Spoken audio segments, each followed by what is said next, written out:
Hello, welcome back to Hooked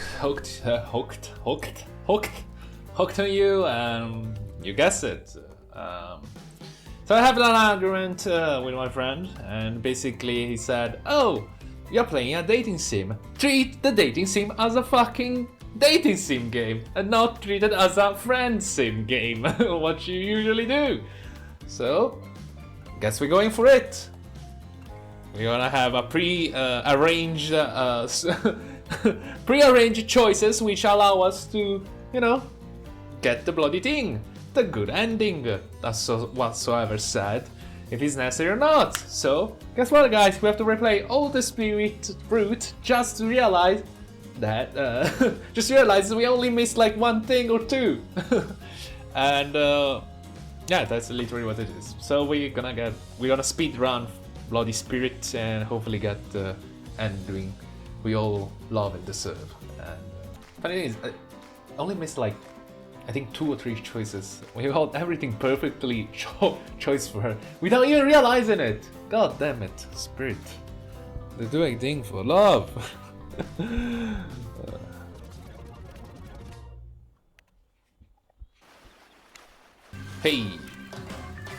Hey lads, so it appears that Spirit is actually telling a different story than the one from the bride, so I'm just gonna read it though. This is the storytelling one, which instead we picked rate instead, so this is probably the reason why we got the hell of a roll, I guess. Let's see how it goes. Don't let her talk you to it, she's great with ghost stories. Don't know where she gets it, but she comes up with the scariest stuff. Seriously disturbing, even to me, and I literally pulled a guy's skull out of spine once, with my bare hands!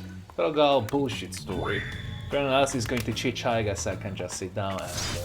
Hunter's eyes go red behind her mask, and both Trap and Ray takes their seat. They know when it's worth fighting and when it's not. Well, I hate to break it to you, but tonight's story isn't scary. It's a romance. Too late now, though. I was selected, so I'm going to tell my story. Okay.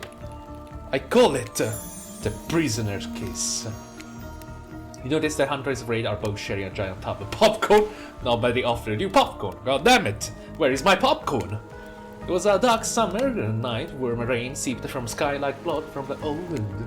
Detective Hota, a celebrated investigator and renowned hostage negotiator, was called to the scene of a strange occurrence, unlike anything she had ever seen before. When she arrived, the scene was chaotic. A crowd had begun to gather. A dozen other officers were doing everything they could to keep curious onlookers away, but how could anyone resist wanting to know more?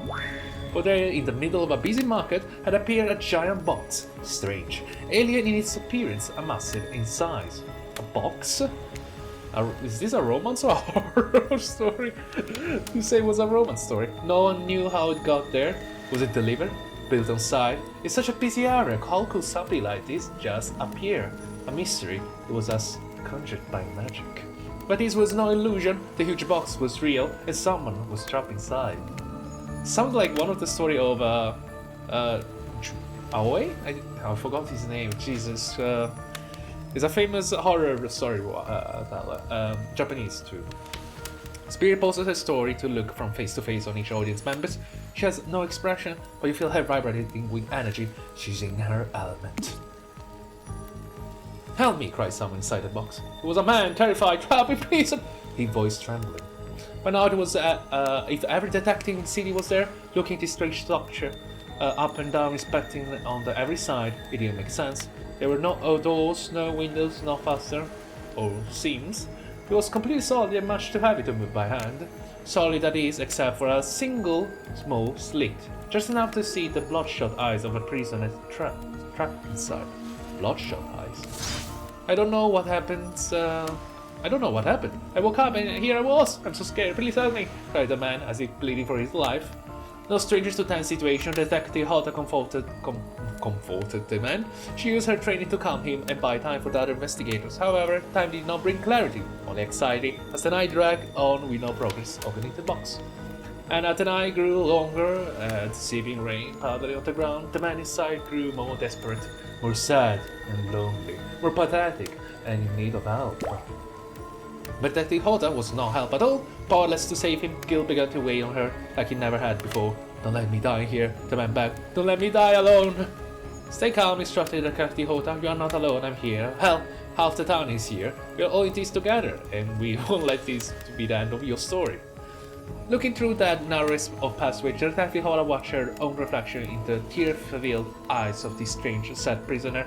Together, the both weeps of silence and the hopelessness of the moment. Promise, Asmi. Promise that I'm not alone. Yes, she promised. I do a simple pledge. She felt an instant connection like she had never felt before. Not to her family, not to her friends, not to any of other hostages she had worked so hard to free before.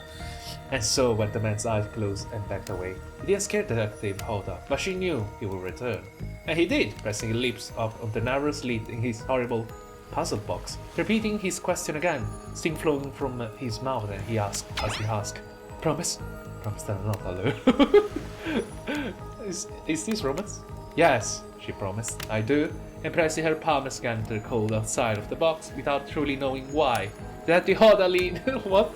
Really? Leaned forward and placed her own lips up to the opening, letting her breath creep into the strange structure, allowing her warm lips to fall on his man. Okay. I wanna say something, guys. Is this the famous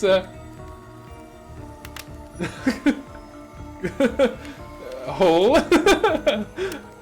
Okay, never mind. I'm just gonna. It was a gentle kiss, a moment of compassion. She could feel in this brief contact the beating of her heart, pulsating bolt through her. Every inch of her body matched beat for beat in this soft touch. Thank you, said the man. No trace of fear remained in his voice, and he backed away in the darkness, disappearing in a single moment of eerie calmness. Get back, yelled the officer, suddenly thrusting himself between the Detective Hoda and the box, breaking a silence that will soon be filled by cacophony of whirling gears and clicking latches and symphony of mechanical activity happening all at once. Somebody had triggered, as if his unseen lever pulled, and the side of the giant box began to slide open. Detective Hoda gripped her flashlight tightly and pushed forward into the foggy interior of the giant box. Her face splashed in the puddle of rainwater, her heart racing as she swept her light from side to side. And that's when her eyes landed on the man, or at least landed on what should have been him. There in the corner of the box was a pile of pieces, like part of dolls, almost pulled apart. Or perhaps that's just how Detective Hoda had to think him in that moment to survive. A collection of segments, limbs, pieces, disconnected from one another, cleanly severed, placed in the neat little pile. And on top of that pile, ahead, cold pale eyes open, lips an icy blue. Spirit stares at the fire, her own expression lifeless, her lips blue, tears fall from her chin and soak into the sand at her feet. Okay. You're blown away by the story, and it's safe to say that you're not alone. Everyone else is looking to the fire, or up to the sky, anywhere but a spirit. It was you choose her, you initiate his harrowing tale, so sad, so creepy, so sensual. She really went into great detail when it came to describing that kiss. Too much detail, and now no one is sure to act. Wow, wow, that's actually a nice story. Just open the box and just find the carcass of the guy, completely severed and everything. Oh, interesting. Nice story, by the way. Really creepy. Like that, Oucher. Dwight and Claudette are staring daggers at you. You have to do something. You guys were supposed to be light-hearted. Bomb, please, I say do something. Say nothing. Say nothing, Hacker! Stand without saying that was actually what he was actually supposed to do to get the spirit. Okay, this is what they told me to choose, and I'm gonna choose it. And stand and without saying anything, approach spirit, reaching your arms around her for a hug. Her robe hovering there begins to wrap itself around you and squeeze you into her. It's kind of like being hugged back, but also like being tied up. It's certainly not what you expected. Instinctually, you pull yourself away, but it's an awkward movement and you nearly fall over into the fire. Spirit says nothing, floats away without so much as a goodbye. You meanwhile realize everyone has just watched your truly strange interaction from the corner of their eyes. On that note, everyone decides it's time to take a break and split up for a little bit so they can have a moment alone before bed. All. Everyone leaves and you're alone by the fire. The only thing you hear is the owners slowly laughing against the shore. This is nice. A true moment of peace tranquility lasts for all 7 seconds. The gold trickster show up and he's blaring his last song. Anyway, so that's it. Oh, Jesus Christ. May as well milk everything as can. If you want to know the actual everything, every old choices, go and check out guide. This is what I did, so leave me alone. And here I'm back again, because, well, guess what, guys? We didn't even get hot tub with her, so here's the hot tub. You and your storyteller friends sleep into the water. Just the right temperature for an evening deep. Plus, if someone jealous shark comes along and manages to jump from the ocean into the pool, you're also pretty sure your killer companion will handle it. That's okay. I just want to be totally clear, even though there's a story bore some similarity to my life, it was not about me in any way, shape or form, no symbolically, no metaphorically, nor any other equally, okay. I believe you, completely sure you were cut into pieces in your life, and so was the person in the story. A perfectly normal coincidence. Show your own this island travel one, I say, is a most puzzling place. Also a completely irregular coincidence, and sure his lips were blue, your lips are blue, blah blah blah. You call this blue? Searching for an answer, hoping to find. Revenge. Okay, so the similarities stop there, I guess. Coincidence, sorry, the coincidence. Get this through your head, whoever you are. Samurai blood runs through my veins. Oh, well, maybe it was coagulated by now. So coagulated. Fair enough. You no need to sweat the details regardless. I'm a descendant of the noble warriors. Thousands of years of training with bladed weapons preceded my entrance to this world. Do you know how many swords that is? No.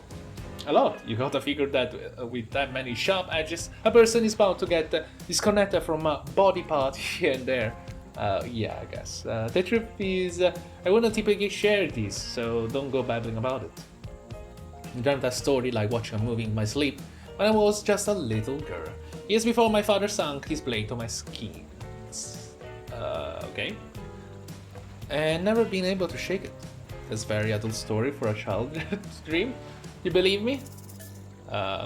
Who cares? Alright. Well, actually, I'm surprised. Who say I believe in anything? And for that matter, who even cares of that? What I think? Our beliefs are our business, no one else. Well, B. That's a strong take, you gotta cultivate your own garden. I just admire you, victim too. Yeah, I decided to call myself as victim too. And offering up your thoughts or opinions simply to feed the curiosity of others, like some of the more desperate residents of our little paradise. Good for you, I say. You got me wondering, do I believe you if you believe or not? If I know everything, because trust me, I do know now everything, I don't already know the answer to my own question about if I believe your answer to Spirit's question. Whoa. Ocean, air, got me tripping! Sorry, I didn't mean to distract us both. What's important is that a certain cop security floating in a cloud of magical mist might still be one waiting for you to say the right thing and free her from the puzzle box. If you believe that she's, damn it, got me going again. Unfortunately, before you can follow this conundrum to what will surely be mind-numbing cycle, new questions, you find a certain to someone standing before you with a fresh towel ready to dry you off. Oh, that's very kind of you. Sorry kids, but it's time for bed. I might be the youngest one here, but I'm not a kid. I do, however, love being wrapped up in a fresh, clean towel. My mother used to help me wash my hair when I was young. She combed out all of the tangles and tied a ribbon around it before sending me on my way. I miss her too. Yes, I miss her mother. Anyway, you watch a spirit stares off into the distance and grip into the typhus. She doesn't know since you are watching her at first. When she catches you looking, she turns away, roughly grab a towel from Twilight and pushes in, and Claudette aside as she floats off. Oh. Okay. Over the campfire. Chilly night. Looking into the crackly embers, you think about Spirit's story about the prisoner and the puzzle box. If you manage to escape this place, it will leave you with your life, or has already been taken from you, and it's just a matter of time until you make a gruesome discovery. Okay, so before you can dwell too much on your fate, Claudette and Dwight arrive in your now familiar creepy smile stretching from ear to ear. It's a bit menacing to see a smile like that lit by a firelight. You must apologize for the accommodations. We weren't prepared for another guest, but we are going to make you comfortable or die trying. They hover over a pillow and blanket and welcome you to snuggle up by the fire. I don't remember this thing. This tense. Perhaps some music will put you at ease. Just try to keep the volume at minimum or other guests are the type you want to rob the beauty sleep. Ready? Ready? Away we go. As you relax and look in the fire, the radio begins to fuzz and flicker. You examine it and decide to, dial and fix it. Let's see what it was on this station. Turn it off. No matter how many things you listen to, we still can't sleep. You decide to ask one of the killers to spend a little more time with you until you are sleepier. Who would you like to summon your side by the fire? Of course, Spirit. Spirit again. Spirit, are you around? I was wondering if I could get a little company. Spirit tells you her secret for falling asleep when she's feeling restless. Okay, there it is. This we already done it, so we're gonna beam. What's up, loser? Okay, anyway, welcome to the, I suppose, good ending of Spirit. We managed to work our ass here. So, back on the beach, the other killers roll their eyes. You show up with Spirit doing couple things, and where you walk with your hands in each other's back pockets. You know, it's obnoxious, but love will do that to a person. Last day, oh, you beautiful piece of meat. You've done so well. We're almost at the finish line. You didn't think I brought you all this way without a plan, did you? What kind of sinister body of salt water do you think I am? Victim 2. Spirit, welcome back. Since you are both still alive, we can assume you had a good time. You point to the many open wounds of your body, completed with bits of sand and dirty stuff in them. Oh yeah, you could say that. I think some of those might be infected. You should really get them checked out! Indeed! If you're actually going through with this, the thing you should get checked out of is your head, my friend. Spirit is absolutely nuts. You won't survive a week dating her. Thank you, Trevor. I'm quite confident you're right. Don't you just give us your blessing like 3 scenes ago? You might think that she all sad and introspective, but the truth is she's a demon hell-bent on revenge who will ultimately stop at nothing to satisfy her lust or depth that causes to her veins. I can get her out of my mind. I know that. I think it's soft. She's the girlfriend of my dreams. You're just jealous. You lost her, so you're trying to round me out of town. Well, guess what? I'm not scared of you. I withdrew. And she got my back. Literally, she covered me with a piece of broken glass. Thank God I was only 3 letters long.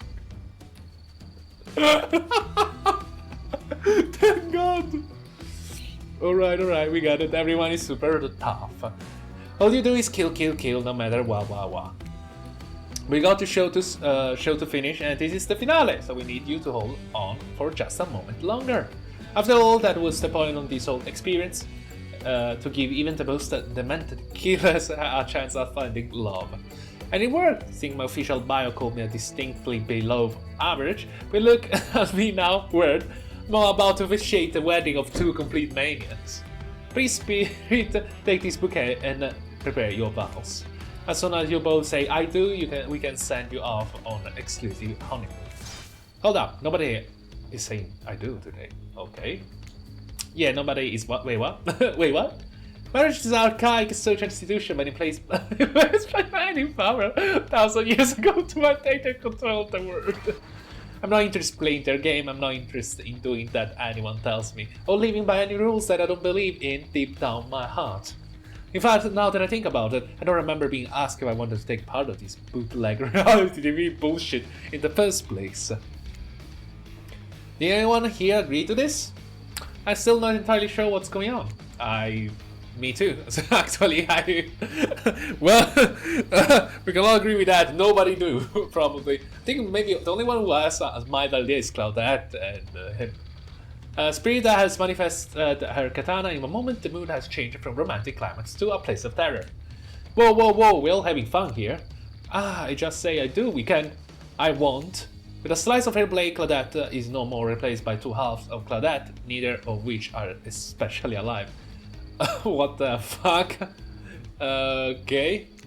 Dwight is horrified. There's a chance he actually wet himself. Lucky for him, Kaki hides lots of things. Unlucky for him, Yuri is not one of them. Meanwhile, Trapper, Hunters, and Wraith are eating popcorn. they should make a panel of them eating popcorns. Come on. It was like, you know, the panel of the guys doing the rings, and there's like one just like eating popcorn, something like that. Where'd they get the popcorn? Yeah, where'd they get the bloody popcorn? It was doomed to happen, by the way. They were doomed to die. You were under the impression that Claudette and Dwight did all the cooking around here, so sorry. Now was not the time to think about who popped the popcorn. Gruesome murder just happened. This is for you. You know what to do. Thank you. Spirit hands you her katana. You look on a whimpering Dwight and felt everyone waiting for you to put him out of his misery. Look, Victim 2, we are on a very tight schedule. You respect schedule, right? If you kill me, I'm afraid of what comes next, so I don't know, could you say not? You think that back that strange moment in the lantern room of the Black Lighthouse when the light hit Dwight, there was something off about it all, as if it wasn't real, or at least not really human. I actually don't recall that scene, specifically.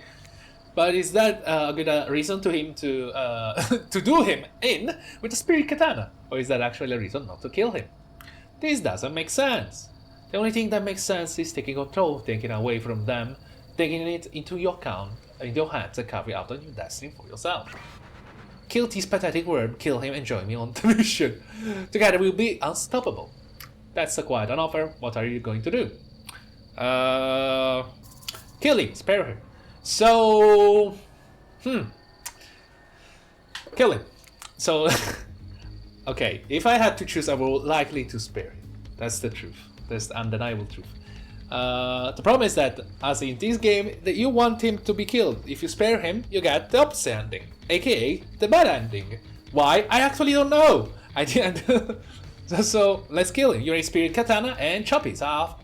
And also, Dwight, didn't you want to die the last time I checked? And with this ease of slicing a wedding cake, you cut him too. His dead body slumped hits the ground in front of you.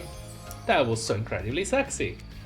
Ring places her hands over yours and you both hold her katana, your fingers intertwined. You look out at the killers and see something new on their faces. Respect!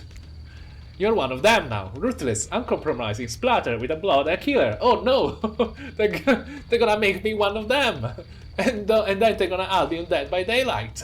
My actual character, myself. That would be so funny. Imagine it's like a joke though, you know? Some random guy. No, imagine a guy like Peter from Deadpool, right? Like Peter. That just have to kill you. He takes something weird, I don't know. That'll be funny. Something weird and he has to kill you. So he has to go around trying to kill it. He's kind of like, you know, trying to run and kill you. It was like panting, it was like slowly hurting himself sometimes. That would be so funny. Like a John Doe, like random guy. My father is going to really crap his pants when he sees the two of us coming. There is the panel that we were all waiting for. You like it? What are you waiting for, lover? You sit on the beach below the Black Lighthouse, watching seagulls devour the liver of a dead pirate who had washed up on the shore? Just thinking about how much I love you, Rin. Ah, well, stop thinking and show me. What do you mean? You think we'll ever leave this place? Why do you care? I hope we don't. Then. That's it?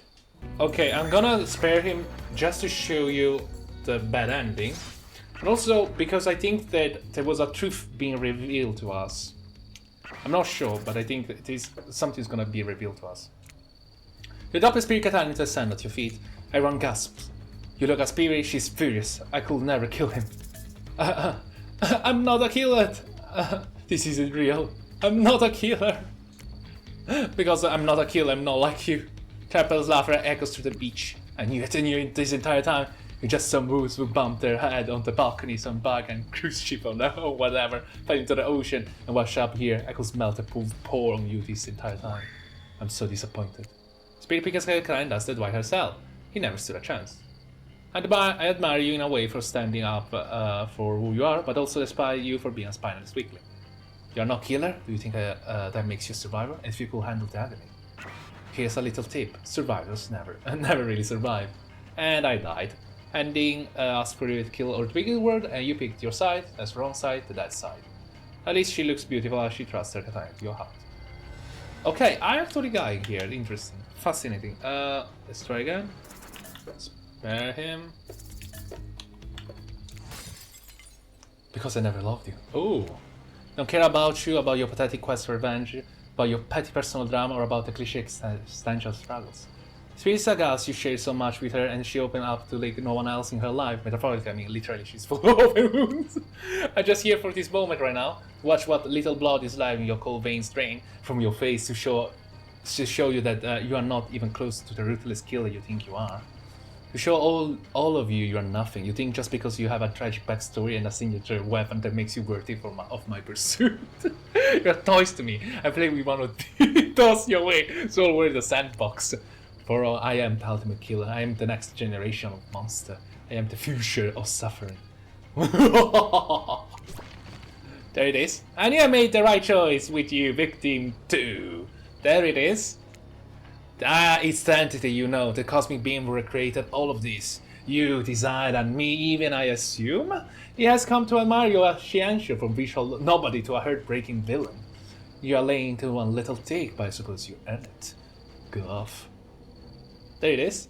Love? Psh! You'll gotten soft, so too much sunshine and volleyball! Don't even like either of those things. Yeah, well, I don't care. That's why you fell for me. I guess because nobody cares less than me, things are going to be a lot more in the range and maniacal on that I'm around. And introduce to you the latest greatest killer on the island, me, victim 2!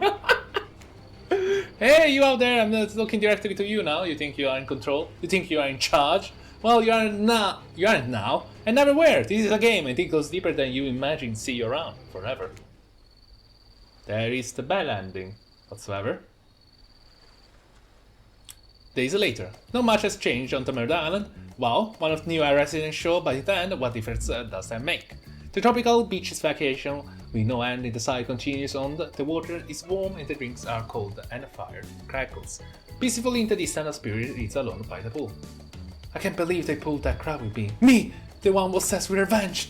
Now they know that's my thing. I've said a billion times. Cut into pieces, wild hair, obsessed with revenge. They are my most obvious character traits. Forever, this is a long time. Don't they know that? Don't they know that I never give up? Never, ever, ever, ever! The end. That is the sad ending. So, by the way, the reason why I decided to approach that ending, because I wanted just to show that there was actually, the ocean, it is itself an entity, which basically, I don't know, I think it was meant to corrupt us.